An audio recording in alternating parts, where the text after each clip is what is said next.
Welcome, everyone. The story begins with Ethan and Emma, anxiously driving through deserted roads, trying to reach a safe location. The news on the radio is alarming: a deadly virus is rapidly spreading, and authorities advise people to seek shelter immediately. As they debate the best route, their journey is abruptly interrupted by a sudden accident. When Ethan regains consciousness the next morning, it's clear that a significant amount of time has passed. He finds himself in a wrecked vehicle, disoriented and confused. Exiting through the passenger door, he spots a trail of blood leading away Emma's. He calls out for her, desperately searching, but there's no response. The world around him is eerily silent yet filled with signs of chaos. The streets are littered with abandoned houses, destroyed cars, and desperate pleas for help painted on rooftops. In the distance, the wreckage of a large commercial airplane is visible on a hillside. As Ethan wanders through the desolate landscape, a truck approaches. Desperate for answers, he waves it down. A man in the truck bed, armed and suspicious, questions him. Ethan insists he isn't lost, he simply woke up there and has no idea what's happening. The man's expression darkens, and without hesitation, he raises his gun. Just as he's about to pull the trigger, a shot rings out from an unseen location. The bullet narrowly misses,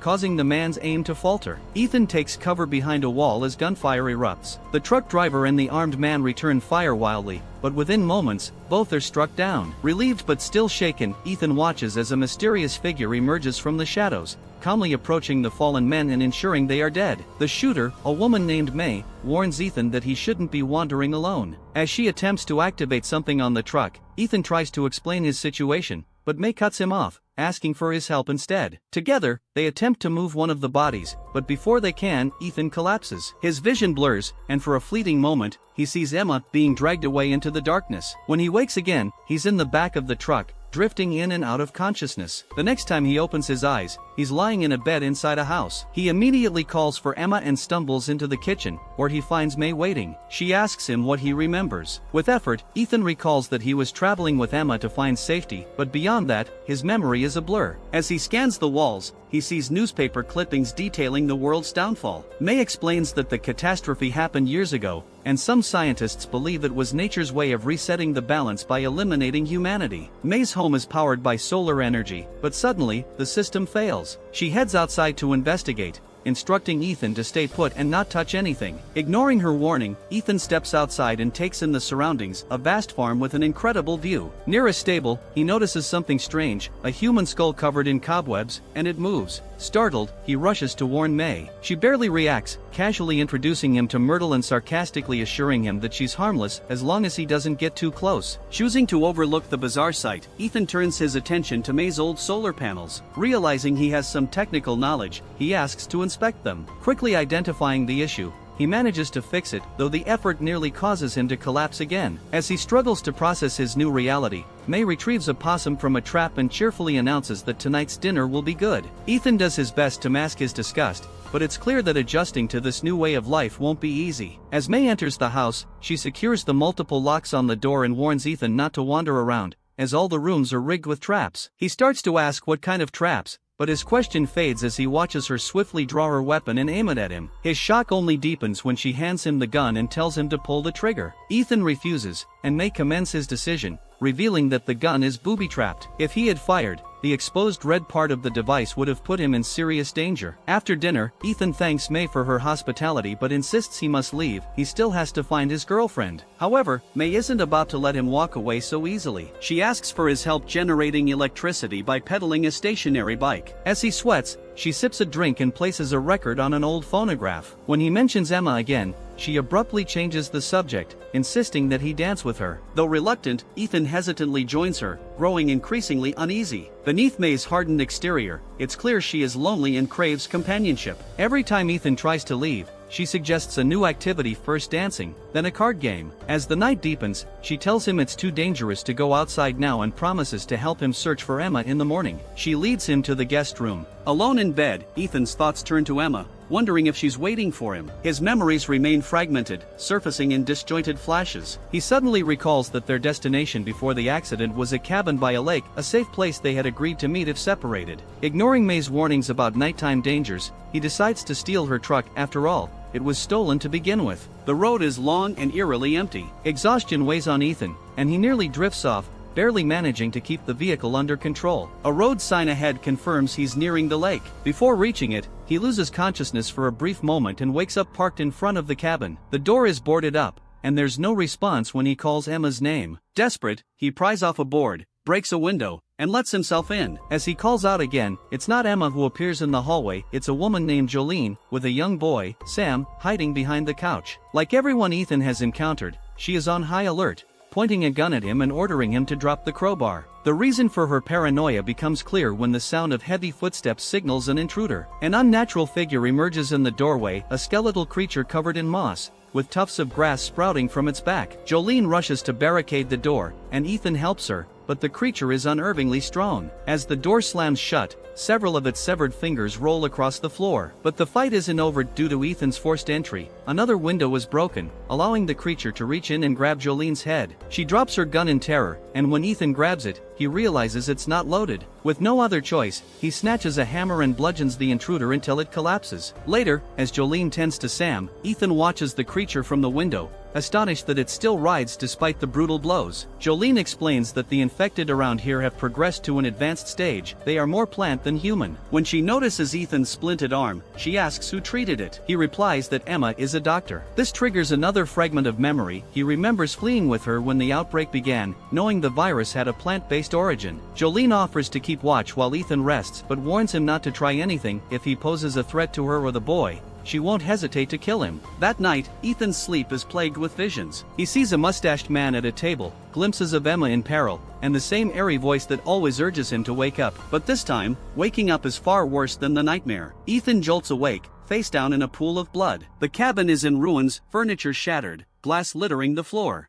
Jolene's lifeless body lies motionless nearby. Stumbling outside, he sees a red-haired woman hunched over a fallen figure, feeding. Unlike the moss-covered creature from before, she looks more human, recently infected. As she moves aside, Ethan approaches the body and realizes in horror that it's Sam. His mind floods with flashing images, Jolene screaming his name, the boy's terrified face. Suddenly, the red-haired woman appears beside him, but she doesn't attack. Instead, she tries to communicate, her mouth forming silent, distressed movements. Before he can make sense of it, a gunshot rings out, dropping her to the ground. Ethan turns to see May, approaching with a steady, battle-hardened stride. The woman writhes and wails, but May fires again, silencing her. When Ethan protests as she turns the gun on Sam's body, May firmly tells him it's necessary. The infected will rise again, her bullets only buy time. As May steps into the cabin to deal with Jolene as well, Ethan's eyes catch a birdhouse bearing a symbol identical to Emma's tattoo. Curious, he inspects it, and as he touches the front panel, it loosens, revealing a hidden bundle. Meanwhile, May quickly realizes that Ethan has no memory of the previous day. She introduces herself,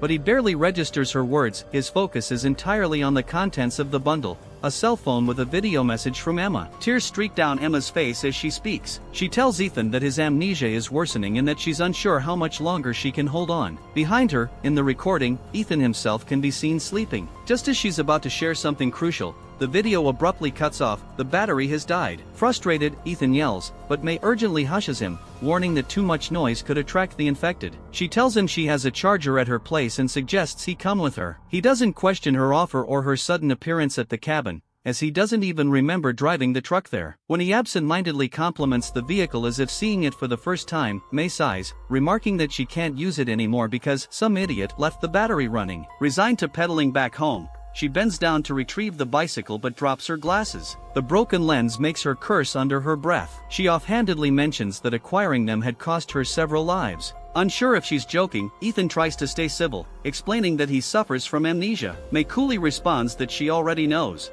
revealing that they have met before. After pedaling for kilometers, they continue the last stretch on foot, passing infected in various stages of transformation. Trying to fill the silence, Ethan asks if she is married. She curtly replies that her partner is dead. When they finally reach the city, Ethan suddenly freezes in front of a gas station that frequently appears in his nightmares. Something about the worn-down facade jolts a memory to the surface. In a flash, he sees himself arriving there with Emma, vowing to protect her. As they exit the car, she fails to notice an approaching zombie until it's too close. Ethan shouts a warning, fires, and misses. His second shot hits its mark. Emma looks at him, surprised by his quick reaction. Her expression stings, it's as if she never thought he had it in him. Then, the zombie's hand clamps onto his arm, and the memory cuts off. Back in the present, May assumes Ethan's memory has reset again and introduces herself once more. But this time, he remembers. He tries to hide his momentary dizziness by pretending to trip. When they return to May's home, she senses something is off and signals for silence. With her gun drawn,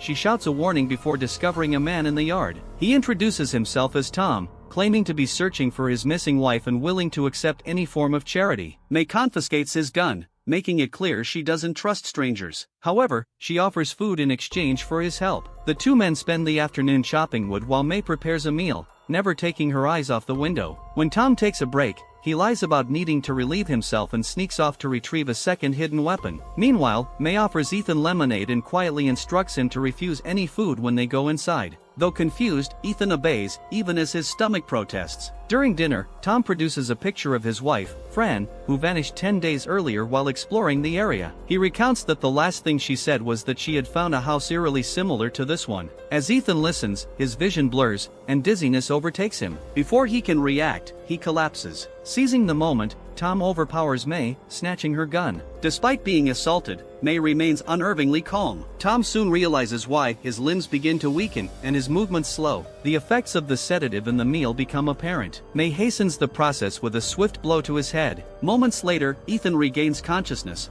but May is nowhere in sight. Her voice echoes from another room, assuring him she'll be right back. But then the front door creaks open. Two armed figures enter. One kneels beside Tom, nudging him awake and calling him by name. The other spots Ethan and gestures for him to stay silent. As they assess the situation, May reappears, syringe in hand. Before she can react, the intruders grab her and tie her to a chair. She claims to be diabetic, insisting the injection is just insulin, but they don't believe her. Tom stirs, recognizing his allies, Fox and Wolf. As he regains his strength, he announces his intention to search the house for any evidence of Fran. Before he begins, he issues a warning to Wolf. May is not an easy hostage to handle. Ethan follows Tom on the search, though he's still hesitant to believe his claims that May has harmed not just Fran, but Emma as well. In the living room, Wolf questions May about what's in the barn. She insists it's just dirt, but the unease in her expression betrays her. Sensing something off, Wolf decides to check for himself. Ethan, still weak and struggling to focus, dismisses Tom's accusations until he spots Emma's necklace on the bedroom floor. Rage overtakes Tom. He storms downstairs with a suitcase and empties its contents onto the table. Scattered across the surface are cards, wallets, documents, and an assortment of trinkets, far too many to belong to a single person. It's clear this is no random collection. It's the result of years of accumulation. Among the items, Fox notices Fran's necklace and calls Tom's attention to it. Tom's composure shatters. Meanwhile, Ethan raises a gun at May, demanding to know what really happened to Emma. Calmly, she states that the girl has been dead for a long time but insists she had nothing to do with it. Outside, Fox joins Wolf, who is hacking away at the barn's lock with an axe. As soon as they break in, Fox is met with an unsettling sight. The barn has been converted into a makeshift hospital. Lying on the bed is someone he recognizes, a missing friend. But the man is no longer whole, his arm is gone. Back in the house, Tom is stunned to learn Ethan has amnesia. He presses him, asking if he even remembers how he broke his arm. May finally speaks up, revealing a grim truth: Ethan has already died once before. Just then, Wolf rushes from the barn to warn the others but trips a hidden trap. An explosion rips through the air, sending his body flying, landing right beside Myrtle, who wastes no time sinking her teeth into him. With Wolf gone and Fox unaccounted for, Tom makes a decision. He's going to end May once and for all. But in his rage, he fails to notice that the gun he's holding belongs to her. When he pulls the trigger, the bullet tears through his own arm. The moment blood spills, Ethan reacts instinctively. His pupils darken, and, overcome by a primal hunger, he lunges at Tom. In a horrifying frenzy, he devours the man while May silently frees herself from the chair. Minutes later, Ethan stumbles, dizzy and disoriented. May approaches him gently, whispering that he won't remember any of this. The next morning, her words prove true. Ethan wakes up with no recollection of the night before. May merely tells him that their food supply is running low. They need to hunt. As Ethan steps outside, a sudden memory surfaces, one from before. He and Emma are walking toward May's house, though it looks far more well kept. A man stands in front, chopping wood. Ethan recognizes him instantly. It's the same man who haunts his nightmares. His name is Kai. He barely acknowledges their arrival, instead warning them that his daughter, Caroline, has a gun trained on them from the porch just in case. Emma explains they had an accident on the road and pleads for shelter, or at least some food. Kai agrees but insists they be inspected first. The check is quick, but he fails to question Ethan's broken arm. Turning to his daughter, Kai recites a family motto, "Trust must always be earned." Caroline, perhaps a little too eagerly, remarks that this lesson was learned the hard way after what happened to her brother, Bobby. Kai swiftly shuts her down. Once satisfied, Kai allows them inside. Seated in the living room, they talk. It becomes clear that Kai is a deeply religious man, holding strong beliefs. He outright rejects the idea that the virus is nature reclaiming its territory. Instead, he sees it as divine judgment, a signal that humanity must return to its core values: faith, family, and discipline. As the memory fades, Ethan finds himself outside, helping May prepare for the hunt. He glances at his left arm and notices something strange. The heart drawn on his cast, it's green. His mind races through past memories, each one featuring that same heart, always red. In some, there are tally marks beneath it. Now, the count has reached 20. A realization dawns on him. He cocks his gun, turning to May. His voice is sharp. She got the heart color wrong. May barely flinches, replying that the red pen ran out. Ethan's stomach drops. He understands now. This has happened before, many times. The truth crashes down on him. The day he saved Emma, he was bitten. That's what the cast has been hiding all along. Each time he feeds, the transformation halts, keeping him from becoming something else, something worse. His mind pulls him back to Kai's house. A detail he'd overlooked before now stands out: his wife. It wasn't May. It was a woman named Sarah. The memory shifts again. Ethan is upstairs, feeling sick. Emma insists he rest, promising she won't leave him. She returns downstairs alone, offering polite thanks for their hospitality. But then, Kai's demeanor changes. He orders Sarah to take the girl outside. As Sarah hesitates, he pulls out a gun. Emma doesn't resist. As she follows Sarah to the door, she risks one final glance up the stairs. Kai orders the visitor to keep her hands on the table, stating that Ethan is already lost, showing clear signs of plant man amnesia. He accuses her of using the kindness of strangers to keep him fed. Meanwhile, unnoticed by Kai, Sarah and her daughter quietly ascend the stairs. By the time they reach the bathroom, Ethan is overwhelmed with sickness, and Sarah only realizes her grave mistake when it's far too late. Her startled scream momentarily distracts Kai, giving Emma the opportunity to lunge at him with a knife. The struggle is violent. Kai smashes her face into a plate before throwing her to the floor. In desperation, she grabs the gun and fires, taking down the last remaining family member. Ethan, in his frenzied state, devours the others. Soon, Emma hears his anguished scream, and as she recalls the look on his face that day, she understands she had kept her promise never to leave him. Ethan's life since then has been anything but easy. He must eat every day, and anything rotten is useless to him. The Barn Hospital exists solely for that purpose, a place where captives are kept alive so that he can take only what's needed. But as the years passed, the gap between them grew. Each time he woke up, he no longer recognized her. To keep him close, she hid her tattoo and changed her name to May, an anagram of the one he once knew. Crushed by the truth, Ethan calls himself a monster. May disagrees. To her, it is not the infected who are unnatural, it's humanity that has become obsolete, standing on the brink of extinction. Ethan refuses to hear it. He insists that this must end. May doesn't argue. In fact, she admits she no longer has the strength to continue. She has already tried before, and it didn't work. Alone atop a hill, Ethan puts it to the test. He confirms what May had told him: death simply does not come for creatures like him. Faced with this reality, she makes a final choice. Allowing Ethan to see her as the woman he once loved, she offers herself to him completely. Overcome by his instincts, he loses control and sinks his teeth into her. In the end, they are reunited, but this time, as equals.